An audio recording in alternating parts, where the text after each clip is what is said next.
You're known for your attention to detail and being historically accurate in your works. Why is that? I like history, I like the past, I like exploring who we are and where we're going from where we came from. And I think if I wasn't some kind of a storyteller or a visual artist, I probably would have been an archaeologist. So the act of research just excites me. And the more that the material world of the period is articulated with accuracy, the more that you can invest in the world and an audience, and also believe in these, more far-fetched things that the characters believe in. And I just, there is no such thing as authenticity, as much as that's what I strive for. It's always going to be my interpretation of authenticity. But another pleasure of it is that it unites me and all of my creative heads of department, the costume designer, the production designer.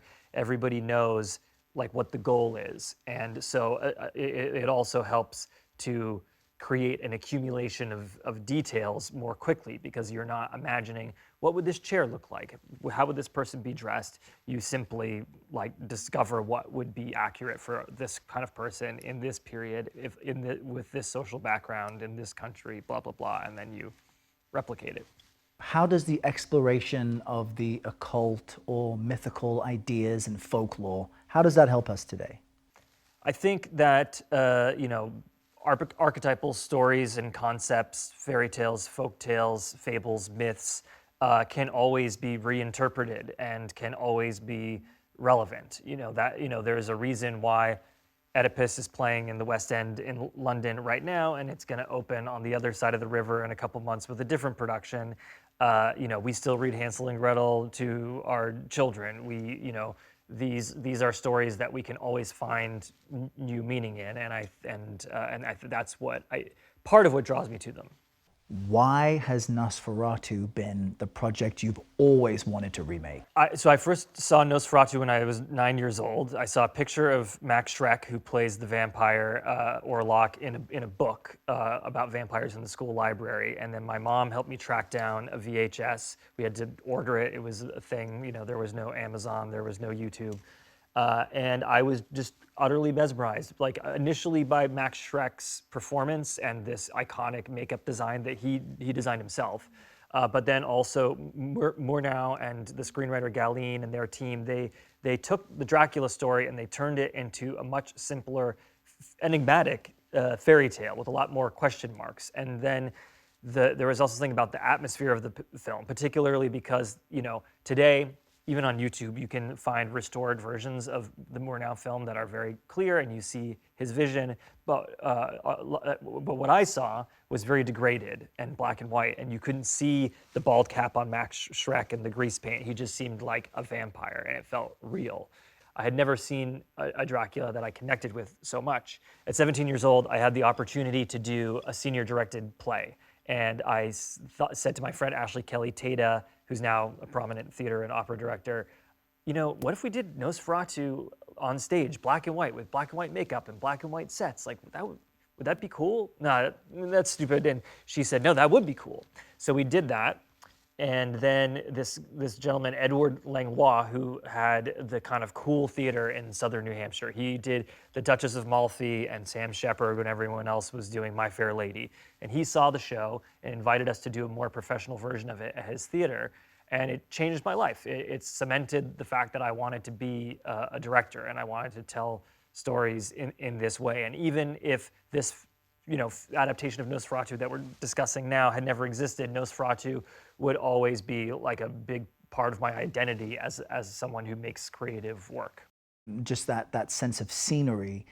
And as you say that you connected with Nosferatu as a kid on some level, I'm wondering on what level? Is it the outcast, the person who's misunderstood? There must be some fascination with things that I can't comprehend as a kid. But as an adult, obviously it's easier to dig into those topics and explore them thoroughly, like I was attempting to do to some degree with this version. But I'm also, John Huston was interviewed at the end of his life and was asked why he made such dark films, and he answered, "The dark pearl glistens." And so I think I have that same kind of fascination of what is beautiful and compelling about dark topics. And those two things seem to be on the either side of life, right? Sure. Death, sex, and they're both in many ways taboos, but Absolutely. universal. I needed to understand, like, what was it that I could bring to it that was made it worth telling again. And one of the things that I like about the original so much is that Murnau and his collaborators had the sensitivity to have Ellen, the female protagonist, emerge as the central character at the end of the film. And I thought, what if it is her story from the beginning? Like, this is much more interesting.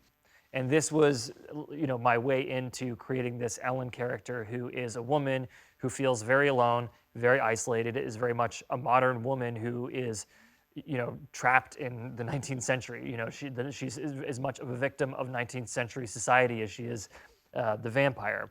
And she has this compulsion and this connection to darkness and the other side, and she has no language for it. She has no way to understand it. She has a loving husband who she loves too, but he can't see this other side of her, and she's called melancholic, and she's called hysterical. And then the tragedy of Ellen is that the one person who she can connect with in this other side, this dark side, this repressed sexual side, is a demon, is a vampire, and so it makes for a kind of tragic love triangle. And so that that's kind of the thrust of this new interpretation of Nosferatu. Here, the vampires in the vampires in the folkloric tradition are walking corpses. They're more similar visually to zombies. And so to have and if I was going to tell this story again, it needed to be scary, and that was a way to make the vampire scary again. And as you talk about things being scary, that's a word you didn't use to describe when you first saw Nosferatu. Were you scared? I wasn't scared, but I was haunted. Romantic male lead threw open the lid of the sarcophagus in the Murnau film. That was a jump scare in 1922. And that while there were horror movies before Nosferatu very much invented horror films. So my film is in conversation both with that movie, but also horror history. And there are times when it's a single candle is the only thing giving us exposure. But because of faster lenses and faster film stock, we're able to accomplish that. But it is just another piece of trying to get us as audience members to be absorbed by and immersed by the world. Historical accuracy is a big, almost trademark of yours throughout your films. Sure. Speak to me about how you got there. I mean, I do a lot of reading on my own, and I both online and in the library and in the bookstores, and that starts me on a path.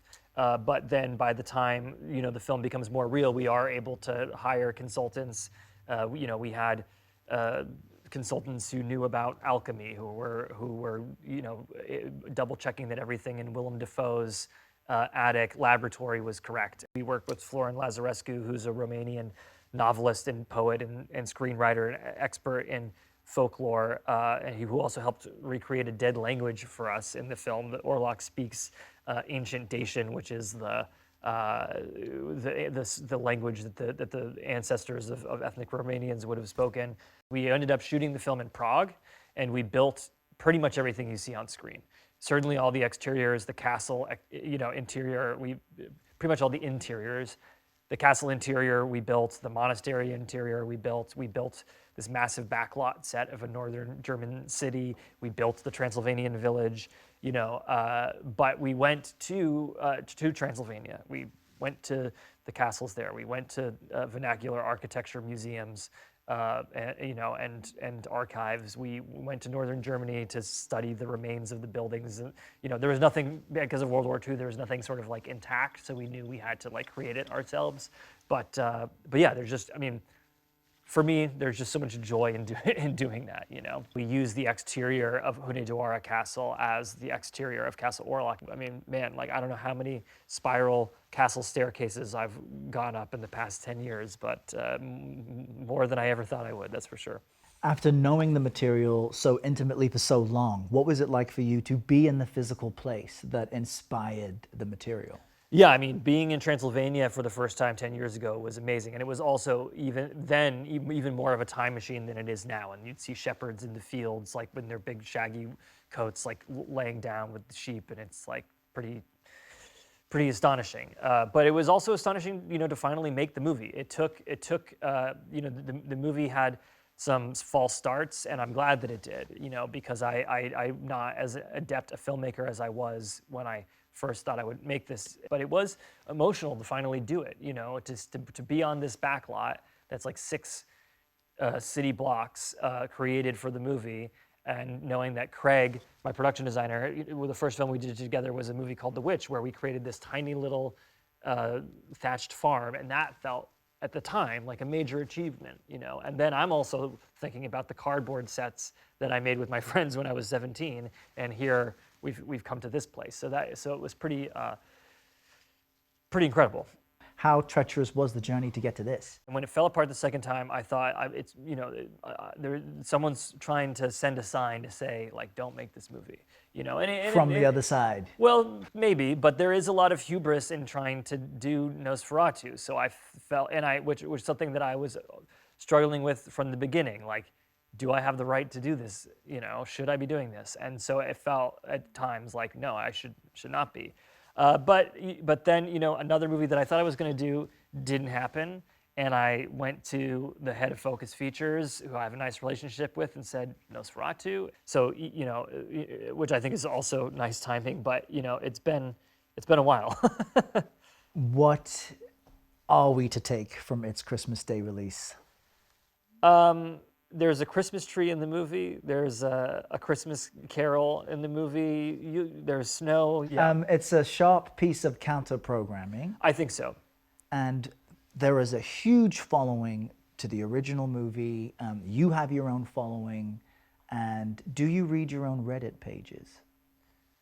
My mom sends me like everything she can find online about me, but which tend to be articles. I haven't really checked out the Reddit stuff so much. Well, I've been scouring it lately. Okay. And your fans are thrilled and excited about this and reading into every poster, image, and pixel that they can Wonderful. interpret. What do you have to say to people who are super fans, not just of yours, but of the work itself, who are really anticipating your vision? I mean, I hope you like it. It's and definitely please see it in the movie theater, because not only is that the best way to see it, but it's the best way to hear it. And I think the sound design and the music plays such an enormous part of the storytelling that to be fully immersed, you want to be in a movie theater and not, like, even if you have a nice sound bar or whatever at home, like, your dog's not barking, your kid's not asking for a cup of water, like, you're just there, I mentioned briefly that Orlok in this film is a walking corpse, and if you're going to invite someone to your castle and you're dead, you don't want your house guests to know that. I mean, there are things that do acknowledge Max Schreck, because you need to respect and acknowledge the past, but it is something else, and so we wanted to have people be curious about what it might be. I mean, it was a tremendous amount of work. Bill trained with Elsa Junius Dotter, who's an opera singer, to lower his voice an octave, and we did lots of work, back and forth, creating the voice and the accent and what it would be. And and I showed him a digital painting that I made of how I pictured Orlok, which is very close to what the final makeup and costume was. But of course, Linda Muir, my costume designer, took it much further. David White, the prosthetics designer, took it much further. And when Bill first saw the sculpts of the makeup, the bust of the makeup, he said, that guy didn't look anything like me when he was alive. This is a lot. And I said, exactly, but you need to transform. And then when we did the first makeup fitting, I saw when he understood a little bit about the character and saw he could make the makeup work. And then finally, the second full makeup and costume test, I saw, Orlok. And You saw it click. I saw it click. And and Bill, it was it's 6 hours of makeup to go to the full process of becoming this character. And also Bill had to channel a lot of real darkness. I mean, I'm obviously into a lot of obscure and murky things, but when Bill was telling me about his interior process of becoming the character, it was frightening, which is a lot to take on, and I think it shows. Like in sequence, everyone's very focused, and I'm playing scary music to keep everyone in the mood. It's yeah. Yeah, well, when Bill played Pennywise the clown in It, he felt sort of too isolated. So I said, on the weekends we can all be friends and it's all good. But you're also, you're playing a dead 55-year-old, but you're not 55. The mustache on your main character is a conscious choice. Basically, with my design of the vampire, I said, what would a dead Transylvanian nobleman look like? And so that means a certain kind of attire. He's wearing 16th century Hungarian nobleman clothing. And that's surprising. This cloak with sleeves that are impossibly long. Why are they so long? Because it showed how much money you had. For sleeves you're never going to put your arms in. It just like, I'm loaded. And it also suggested what his facial features would be, and it also suggested a mustache. Try to find a Transylvanian nobleman without a mustache or a beard. I challenge you to do it. If you don't feel like Googling, most people know what Vlad the Impaler looks like, and he has that same prominent mustache. But also, if you notice, like in the Romanian village, like they all have mustaches, or beards too. It's a cultural thing. His hairstyle is also something that is a bit unique. That also comes obviously from the research. I know that you have said, some have asked you if CGI was used or if a dancer was used for some of the scenes, and you've been clear in saying no, she did the physical work. Yeah, Lily is tremendous, and the way she's able to plug herself into this dark, haunted place quite easily is very impressive. We were on the same page. And when she gave her audition, I was in tears by how raw and powerful it is, very much the way her performance in the film is so raw and powerful. And she's, incredibly hardworking. She was working on her dialect months before we went to camera, and then she worked with Marie Gabrielle Rodi, who's a choreographer who specializes in a Japanese dance tradition called Buto.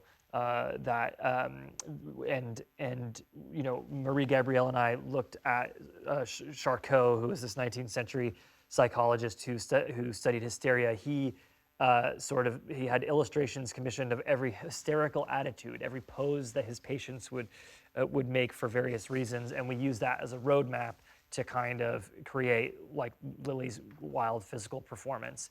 And Lily does it so powerfully. Like the Transylvanian village exterior, which is one shot, was one that was particularly challenging and long to do. I think that the worst part about being on set sometimes is everyone's just kind of sitting around and when it's not their time to shine, there's nothing happening. But it's everybody's time to shine when we do these long shots, and that means all the actors and the technicians. The one and only Willem Dafoe keeps coming back to work with you. Yes, lucky me. We both have a theatrical background, in the theater, and we think about acting in very much the same way. Willem likes to just do. He just jumps in there, and yes, sometimes we need to have conversations. I always send him a lot of research and things to consider. But when we do 2 weeks of rehearsal, and from the moment that he first opens his mouth, he is the character, even if that changes and develops, he's there. And Willem also, Willem just kind of gets the joke of life, Which means what? Well, every character that he plays, he's able to give it a kind of fire, a kind and there's humor there, and there's understanding there. I mean, even if he's playing like a dark bastard, like because of who Willem is, he makes that role someone that the audience can engage with, and isn't repulsed by. Yeah, I'm so lucky that Willem continues to want to work with me. There's very few authors who are like a Shakespeare who is doing all kinds of different things. Most people in their humble way are closer to Charles Dickens, who's kind of got his thing. Like every Charles Dickens thing is kind of the same. They're all awesome. But they're different shades of something that he was always compelled to say. And then as far as repeat collaborators, it's just the best way to work because you already trust each other, you already know each other.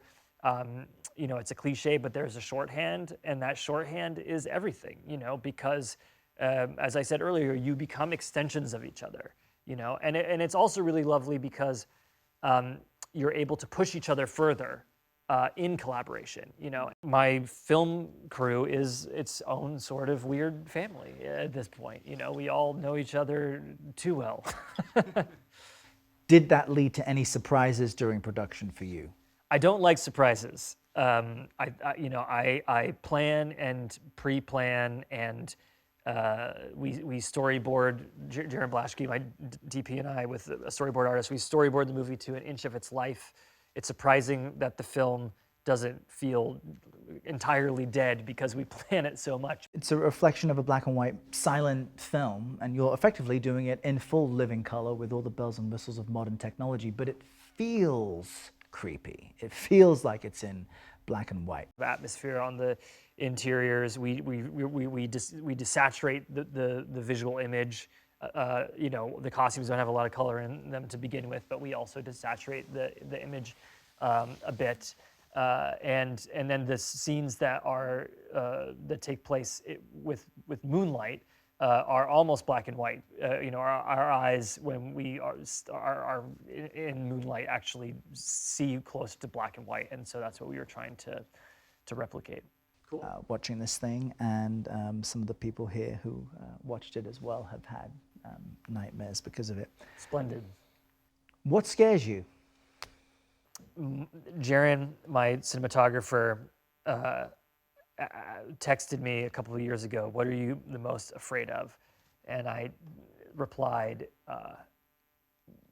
being alone, going too deep in the occult and becoming insane, and being stabbed in a dark alleyway, taken by surprise. And then he texted back, "My daughter was actually asking for a Halloween project." But those were some good options. What do you hope someone who watches this movie and has the experience that you laid out, what do you hope they walk away either feeling or with? I mean, for fans of the genre, I hope that, it connects with them and it both feels new and also somehow cozy, and that they're just, taken outside of the everyday life. I mean, I've been asked many times if I would ever make a contemporary movie, and I have no interest in it, like that I would have to photograph. Photographing a car is bad enough, but photographing a cell phone is like a true nightmare scenario for me. And I get enough of the kitchen sink in my own kitchen, so let's go somewhere else. Yeah, I mean there were thousands of real rats, and we had the best animal trainers in the business. The Barnesh family is really incredible. So they actually trained like a couple hundred of the rats to enter on cue. Rats are very intelligent, and they were easy to work with, but they are also incontinent, which I didn't know. And so the smell is quite overwhelming. And there is a scene where one of our lead actors has several rats on their body, and in between takes there would, I don't know if this is too gross for CBS, but there's urine pooling in their clavicle. So, give us a bit of context between what we all know as Dracula and the story that is Nosferatu, and the differences there. So I think, when you believe it, it's real. And when it's real, it's more compelling. Okay, I'll let you dodge this question then. Considering how many years in between your projects and how focused you are on detail and historical accuracy, what's worth doing next? I don't know what, it's been a difficult climate this past year. It's been, IP, recognizable IPs, and and horror movies like under a certain budget that seem to be the only things that work. Luckily, this is a recognizable IP, so hopefully, it works out. But that, poses a challenge as a filmmaker. I think that's one of the reasons why we've had this sort of horror movie renaissance lately, is because it is a genre where filmmakers who have personal things to say, interesting things to say, it gives them a kind of film it gives them a place to explore that in commercial cinema.